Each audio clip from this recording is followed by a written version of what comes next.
दोस्तों नमस्कार।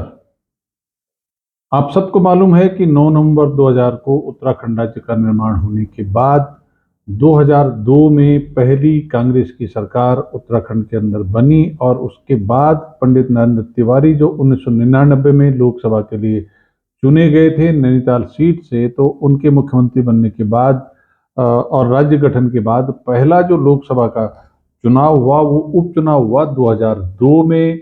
जिस सीट पर नैनीताल सीट को तिवारी जी ने खाली किया और महेंद्र सिंह पाल कांग्रेस के प्रत्याशी उस चुनाव में सांसद चुने गए। उसके बाद 2004 में लोकसभा के चुनाव आम चुनाव संपन्न हुए, 14वीं लोकसभा के चुनाव संपन्न हुए और 2004 के इन 14वीं लोकसभा के चुनाव में उत्तराखंड की 5 लोकसभा सीटों पर कुल 16 राजनीतिक दलों ने अपने प्रत्याशी चुनाव मैदान में उतारे। कांग्रेस और भाजपा ने दोनों पार्टियों ने 5-5 सीटों पर प्रत्याशी उतारे और जो सभी राजनीतिक दल थे उनके प्रत्याशियों की संख्या थी 36 और निर्दलीय प्रत्याशियों की संख्या थी 18। तो इस तरह से कुल 54 लोग चुनाव मैदान में उतरे और उत्तराखंड की इन 5 लोकसभा क्षेत्रों में जो कुल मतदाता थे उनकी संख्या थी 55,62,637। उसमें से मतदान करने वाले लोग थे 26,68,413, यानी कुल 48% मतदान हुआ। और उसके बाद चुनाव परिणाम जब आए तो भारतीय जनता पार्टी ने 3 लोकसभा सीट पर जीत हासिल की, कांग्रेस ने 1 पर और समाजवादी पार्टी ने 1 सीट पर जीत हासिल की। इस तरह से भाजपा के पांचों प्रत्याशियों को जो कुल वोट मिले वो थे 10,95,316, जो कुल मतदान का 41% था और 3 सीटों पर भाजपा के प्रत्याशियों ने जीत हासिल की। कांग्रेस के पांचों प्रत्याशी 10,24,062 यानी 38.3% वोट पाकर के उनको मिले। समाजवादी पार्टी के पांचों प्रत्याशियों को 2,12,085 वोट मिले, जो कुल उसका 7.9% था और अन्य सभी प्रत्याशियों को मात्र 12.8% वोट मिले और लगभग किसी की भी जमानत नहीं बच पाई।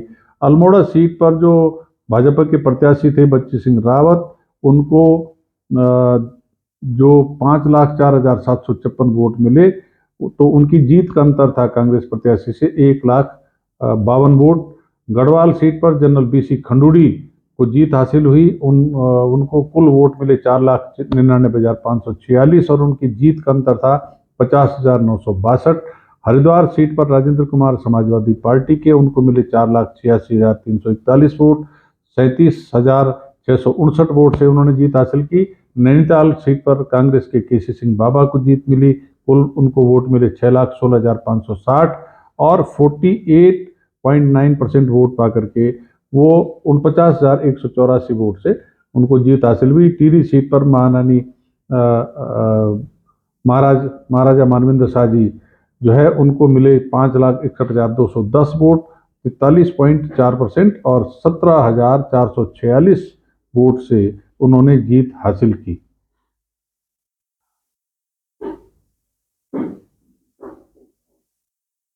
और इसका मैं सीट वाइज अगर बताऊं तो टिहरी सीट पर जैसा मैंने कहा अभी कि महाराजा मानवेंद्र शाह जी को भाजपा प्रत्याशी के रूप में जीत हासिल हुई। दूसरे स्थान पर कांग्रेस के विजय बहुगुणा रहे, उनकी जमानत बच गई और उसके अलावा जो कुल 12 लोग चुनाव मैदान में थे उनमें से 10 की जमानत जब्त हो गई।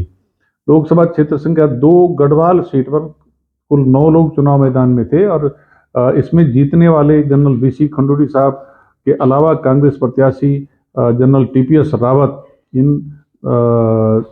इनकी जमानत बच पाई। उसके अलावा प्रोफेसर बीरेंद्र सिंह सेमवाल बीएसपी के, उनकी भी जमानत बच गई थी। बाकी 7 लोगों की जमानत जब्त हो गई।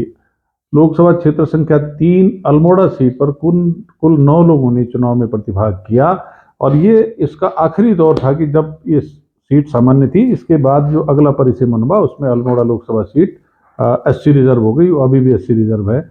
और इस सीट पर जीतने वाले सांसद बच्ची सिंह रावत जी के अलावा कांग्रेस प्रत्याशी रेणुका रावत जी ही अपनी जमानत बचा पाए, बाकी 7 लोगों की जमानत जब्त हो गई। आगे बढ़ते हैं। लोकसभा क्षेत्र संख्या 4 नैनीताल सीट पर कुल 15 लोगों ने चुनाव में प्रतिभाग किया। इसमें जीतने वाले सांसद केसी सिंह बाबा जो कांग्रेस के प्रत्याशी थे, उनके अलावा भाजपा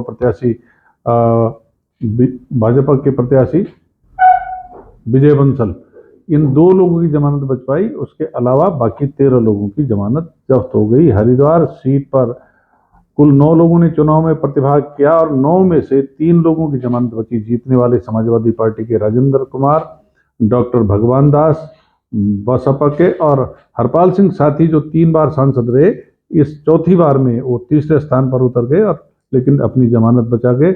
इसके अलावा बाकी जो 6 लोग चुनाव मैदान में थे उन सबकी जमानत जब्त हो गई। तो ये था 2004 के लोकसभा चुनाव के उत्तराखंड के प्रत्याशियों के चुनाव का लेखा जोखा। आप सबको अगर ये पसंद आया हो तो इस चैनल को सब्सक्राइब करके इसको लाइक, शेयर और कमेंट जरूर करेंगे। आप सबका धन्यवाद। जय हिंद, जय उत्तराखंड।